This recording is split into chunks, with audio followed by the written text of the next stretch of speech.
আমি 25শে মার্চ দেখিনি কিভাবে আমার ভাই বোনদেরকে নির্মমভাবে হত্যা করা হয়েছিল। আমি 52 ভাষা আন্দোলন দেখিনি কিভাবে রাজপথে তাদের টগবগে রক্ত ঝরেছে। শুনিনি তাদের আর্তনাদ আহাজারি। আমি 69 গণ অভ্যুত্থান দেখিনি, মহান মুক্তিযুদ্ধ দেখিনি। আমি 15 জুলাই দেখেছি কিভাবে নির্বিচারে নির্মমভাবে আমার ভাই বোনদের রক্ত ঝরিয়েছে।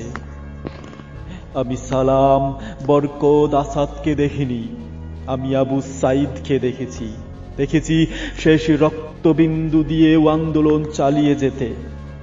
দেখেছি নিশ্চিত মৃত্যু জেনেও পুলিশের গুলির সামনে বুক পেতে দিতে।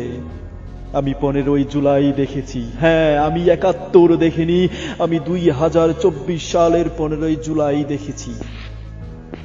আমি বিশ্ববিদ্যালয়ের রক্তাক্ত প্রাঙ্গণ নিজ হাতে স্পর্শ করে দেখেছি রক্ত কত উষ্ণ। হায় পাষণ্ডের দল, কিভাবে পারলি নিজ ভাইয়ের বুকে গুলি চালাতে? কিভাবে পারলি বিশ্ববিদ্যালয়ের পবিত্র প্রাঙ্গণে নিজ ভাই বোনদের রক্ত ঝরাতে? তোদের হাত কি একটু কাঁপলো না? এখনো তোদের শরীর থেকে বাংলার পবিত্র মাটির গন্ধ আসছে। কিভাবে এতটা বিবেকহীন হলি?